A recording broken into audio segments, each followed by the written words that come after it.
আসে বিস্তারিত খবরে। আরজি করে তরুণী চিকিৎসকের ধর্ষণ ও খুনের পর উত্তাল হয় কলকাতা এবং পথে নেমেছিল প্রচুর মানুষ। গত বছর 14ই আগস্ট রাতের দখল নিতে রাজপথে ভিড় করেছিলেন মেয়েরা। রাজনৈতিক পতাকা ছাড়াই স্লোগানে চিৎকারে ঘুম ভাঙানোর ডাক দিয়েছিলেন তারা। সেই আন্দোলনের 1 বছর পূর্তিতে ফের রাত জাগবে কলকাতা, ফের রাতে রাস্তা দখলের ডাক।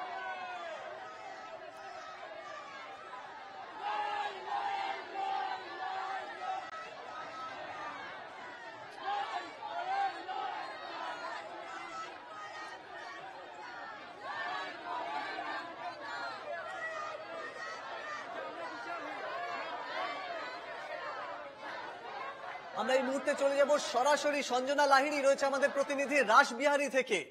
সঞ্জনা, রাত দখলের বর্ষপূর্তি 14ই আগস্টের সেই দিনটা আবার একবার স্মরণে, এবং যারা আজকে রাত দখলে পথে নেমেছে তারা ঠিক রাসবিহারীর চিত্রটা কেমন?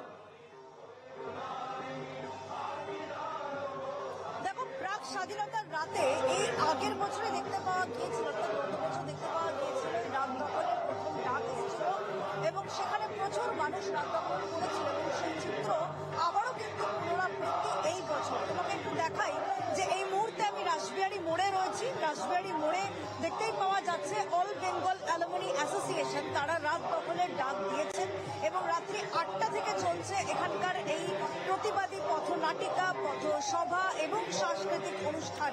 নানান রকমের কিন্তু তারা সারা রাত ধরে এই ধরনের বিভিন্ন কালচারাল পারফরমেন্সের মধ্যে দিয়ে কিন্তু তারা তাদের প্রতিবাদকে নিবেদন করবে সাধারণ মানুষের সামনে। এবং যেটা উল্লেখযোগ্য বিষয়, তুমি দেখতেই পাচ্ছ যে প্রত্যেকের মুখে বা কিন্তু সেই জাস্টিস ফর আরজি কর স্লোগান, অর্থাৎ বোঝাই যাচ্ছে যে জাস্টিস যে এখনো মানুষ চায়, এখনো যে মানুষ সেই সময়টাকে ভুলে যায়নি, সেটাই কিন্তু একদম উল্লেখযোগ্যভাবে সেটাই দেখা যাচ্ছে। এবং তুমি যদি দেখো যে এখানকার সার্বিক চিত্রটা, তাহলে তুমি দেখতে পাবে যে প্রচুর মানুষ তারা কিন্তু চেয়ার নিয়ে এখানে রয়েছেন এবং বয়োজ্যেষ্ঠ মানুষেরাই কিন্তু এখানে মূলত রয়েছেন, তারাই কিন্তু মূলত এই রাত দখলের নিজেদেরকে সামিল করেছেন। এবং এখানে একের পর এক কর্মসূচি কিন্তু রয়েছে। তোমাকে দেখাবো যে এখানে প্রচুর মশাল জড়ো করা রয়েছে, যে মশাল কিন্তু তারা জ্বালাবেন এবং প্রতিবাদের যে ভাষা, সেটা মশাল জ্বালিয়েই কিন্তু সেই প্রতিবাদের ভাষাকে আরো একটু স্পষ্ট করে দেবে সাধারণ মানুষের সামনে।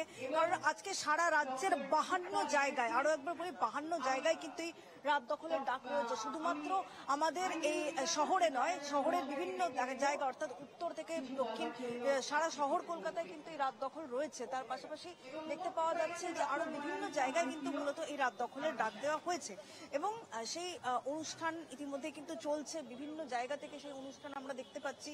সেই অনুষ্ঠানের মধ্যে দিয়ে ইতিমধ্যেই বিকাশ রঞ্জন ভট্টাচার্য তিনিও কিন্তু এসে পৌঁছেছেন এবং তিনি তার বক্তব্যের মধ্যে দিয়ে কিন্তু মূলত এই রাত দখলের যে কর্মসূচি এবং আরো স্পষ্ট করে বলতে গেলে আরজি কর ঘটনাকে কেন্দ্র করে যে দেখা যাচ্ছে যে প্রতিবাদ, সেই প্রতিবাদের ভাষায় কিন্তু শোনা যাচ্ছে প্রত্যেকের মধ্যে, সেই চিত্র দেখতে পাওয়া যাচ্ছে। আমি বিকাশ রঞ্জন ভট্টাচার্য কি বলছেন সেটাই একটু তোমাদেরকে শোনাবো। পশ্চিমবঙ্গ তথা ভারতবর্ষ দেখলেন যে মানুষ যখন জেগে ওঠে, সেই মানুষকে কিন্তু চট করে দমিয়ে দেওয়া যায় না, ঘুম পাড়িয়ে দেওয়া যায় না।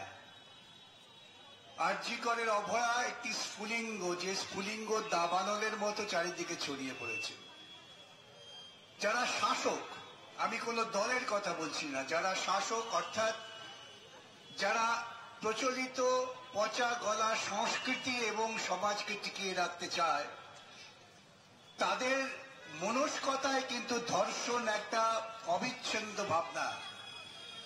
আমরা ভাবছি যে একটি মেয়ে ধর্ষিতা হয়েছে, শুধু সেটা নিয়েই আন্দোলন করলে আমাদের আন্দোলনের পরিসমাপ্তি হবে, তা কিন্তু হবে না।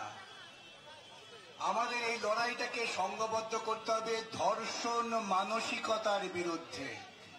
আমি একটা কথা প্রায় বলি যে ধর্ষণেরও একটি দর্শন আছে। সেই দর্শনটা হচ্ছে যে আমরা ব্রাহ্মণ্যবাদী সমাজে দেখে এসেছি, বৈদিক সমাজে দেখে এসেছি। কেউ ভাববেন না যে কোনো ধর্মীয় অনুভূতিতে আঘাত করছি, কিন্তু বাস্তব সত্য এবং ইতিহাসকে অস্বীকার করে মানব সভ্যতার অগ্রগতি হয়নি, হবেও না।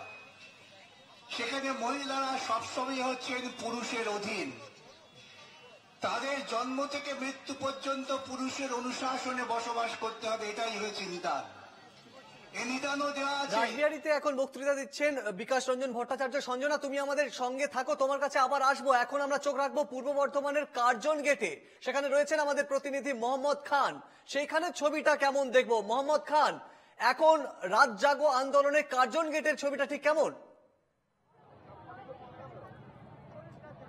দেখো, একদমই তাই। আজকে এখানে মানবী অর্ধেক আকাশ এবং অভয় মঞ্চের পক্ষ থেকে আজকে এখানে রাত জাগো অভিযানে ডাক দেওয়া হয়েছিল এবং প্রায় রাত 7:30 থেকে 9টা পর্যন্ত এখানে কিন্তু প্রোগ্রাম এখনো পর্যন্ত চলছে। এবং এই বিষয় নিয়ে আজকে হঠাৎ করে 1 বছরের মাথায় কেন ডাক দেওয়া হলো, এই বিষয় নিয়ে আমরা কথা বলবো। দিদি, আজকে 1 বছরের মাথায় আবার কেন এই রাত জাগো অভিযানে ডাক দেওয়া হলো? কারণ 1 বছর আগেও নারীদের অবস্থান যেখানে ছিল, আজকে তার থেকে কি আমরা খুব বেশি এগোতে পেরেছি? পারিনি। কারণ একজন তিলোত্তমা, আমরা সব নারী আমাদের সমস্ত যন্ত্রণা নিয়েছিলাম, কিন্তু একজন তিলোত্তমা যখন আমরা দেখলাম কর্মক্ষেত্রের নিরাপত্তার ঘেরাটোপেও তাকে যেভাবে নৃশংসভাবে হত্যা এবং ধর্ষণ করা হলো, সমস্ত নারী একেবারে ভেতরে তাগিদে রাস্তায় নেমে এসেছিলেন। কারণ আমাদের মাননীয় মুখ্যমন্ত্রী সেই সময় বলেছিলেন যে মেয়েদের রাত্রিবেলায় কাজের দায়িত্ব থেকে অব্যাহতি দেওয়া হবে। এটা তো কোনো কথা নয়। তিনি তার দুষ্কৃতীদের রাজ্য ভরে মানে তার প্রশাসনিক মদতে যে দুষ্কৃতী রাজ চলছে তাকে শাসন করতে পারছেন না, উনি মেয়েদেরকে ঘরে রাখতে চাইছেন। তাই জন্য আমরা এই দাবিতেই নেমেছিলাম যে শুধু দিন নয়, দিনের 24 ঘন্টাই আমাদের রাত মেয়েদের। এবং আমরা দেখলাম এই 1 বছরে একজন তিলোত্তমা নয়, অসংখ্য তিলোত্তমা, অসংখ্য নারীর নিপীড়ন। এবং যদি যতদিন না পর্যন্ত প্রকৃত বিচার হবে ততদিন পর্যন্ত এ ধরনের বিষয় বাড়তে থাকবে, চলতে থাকবে। তাই আমরা এখনো পথে আছি, কারণ আমরা মনে করি এখনো পথে থাকার প্রয়োজন আছে। একজনকে তো ইতিমধ্যেই সাজা ঘোষণা করা হয়েছে, আপনারা কি মনে করছেন এর সঙ্গে আরো কেউ বা যুক্ত থাকতে পারে? অবশ্যই একজনকে সাজা ঘোষণা করা হয়েছে। এটা একেবারেই স্কেপগোট সঞ্জয় রায়। সে ঘটনার সাথে যুক্ত ছিল না, এই কথা আমরা বলছি না, কিন্তু সে তো আসল দোষী নয়। যারা আসল দোষী তাদেরকে আড়াল করার জন্য একজনকে সামনে এনেছে। সব থেকে দুর্ভাগ্যের এই যে রাজ্য সরকার যা করেছে, কেন্দ্রীয় সরকারের গোয়েন্দা সংস্থাও কিন্তু তাতেই শিলমোহর দিয়েছে। তাই আমরা অত্যন্ত হতাশ, কিন্তু হতাশ হয়ে আমরা রাস্তা ছাড়িনি, আমরা রাস্তাতেই আছি।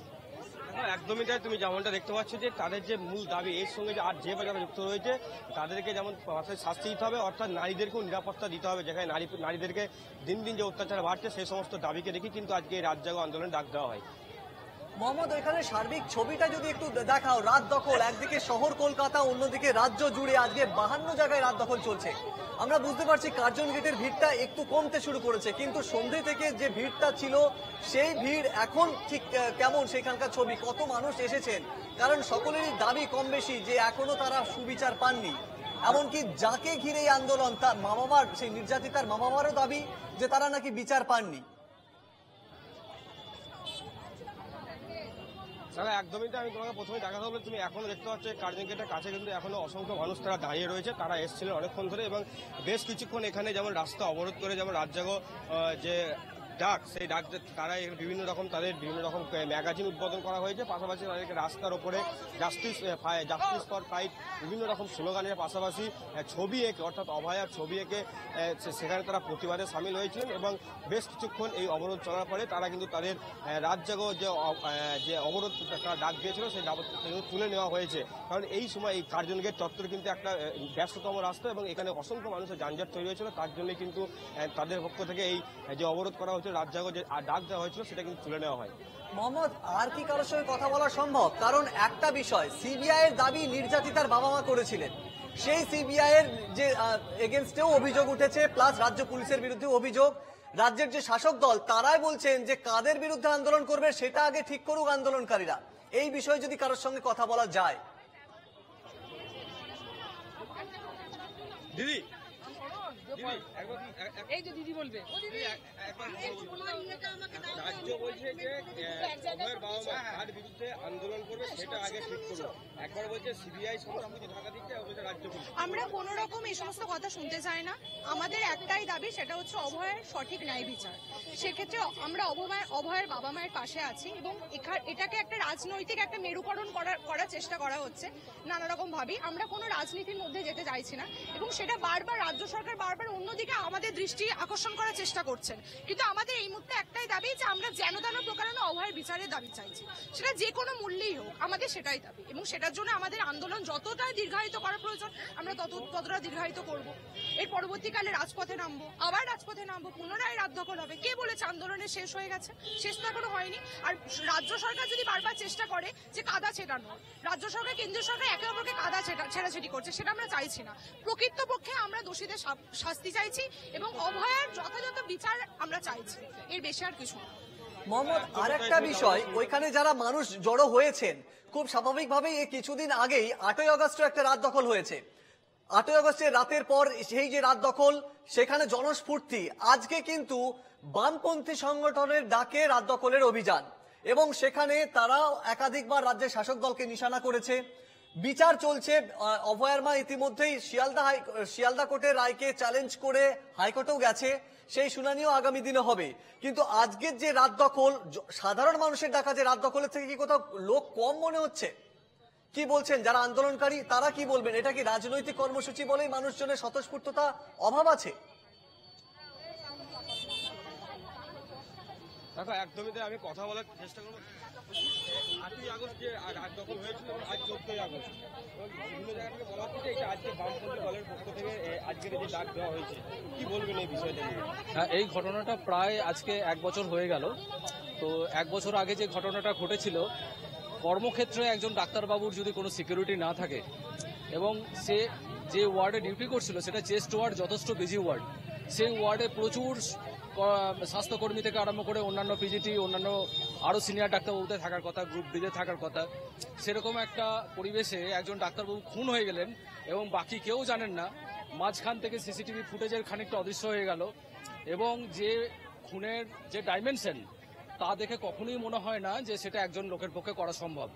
একজন মানুষ ঢুকলো, সমস্ত কিছু কাণ্ড ঘটালো, বেরিয়ে চলে গেল এবং একটা বিজি ওয়ার্ডে কেউ সেটা জানতে পারলো না।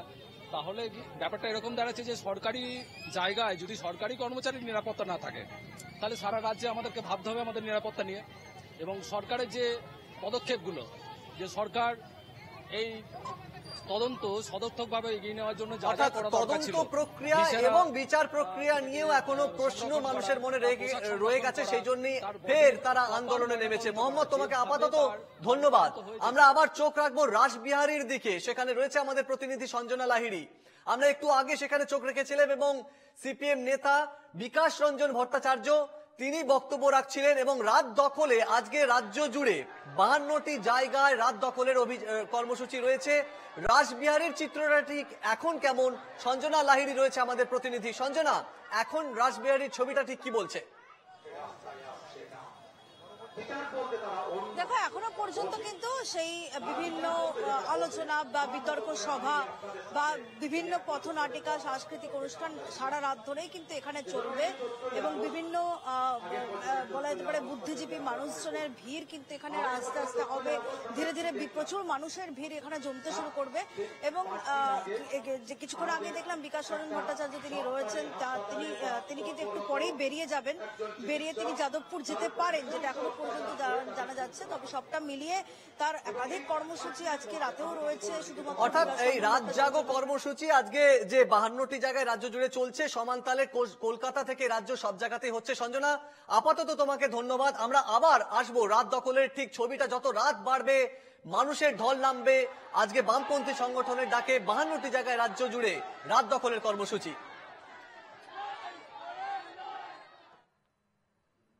আসি পরের খবরে।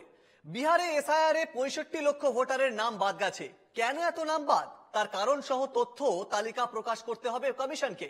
নির্দেশ শীর্ষ আদালতের। মঙ্গলবারের মধ্যে জেলা স্তরের ওয়েবসাইটে তথ্য দিতে নির্দেশ। বাদ পড়া ভোটাররাও আধার বা ভোটার কার্ড দিয়ে আবেদন জানাতে পারবে। আধার কার্ডে এই ভোটার তালিকার নাম তোলা যাবে, কমিশনকে নির্দেশ দিল শীর্ষ আদালত। আমরা এই খবরে থাকবো। এই মুহূর্তে রাসবিহারীতে আর একবার যাবো আমরা, সেখানে বিকাশ রঞ্জন ভট্টাচার্য তিনি কি বলছেন শোনাবো। দেশের যে প্রশাসনিক ব্যবস্থা, যে তদন্তকারী সংস্থা, সে রাজ্য হোক বা কেন্দ্রীয় সিবিআই, এরা তাদের যে প্রশাসনিক কর্তাদের যে দর্শন তার ঊর্ধ্বে উঠতে পারছেন না। সেজন্যই এরকম একটি ঘটনার তদন্ত করে সমস্ত সত্য মানুষের সামনে হাজির করুন। বলুন না তদন্ত করে কিছু পাইনি, মানুষ সেটা বুঝবে। কিন্তু আজ মানুষ অপেক্ষা করছেন কখন তদন্ত করে আমরা সত্য জানতে পারব। এটা তদন্তকারী সংস্থা এবং তাদের রাজনৈতিক নেতাদের পক্ষে একটা অত্যন্ত কলঙ্কের ব্যাপার।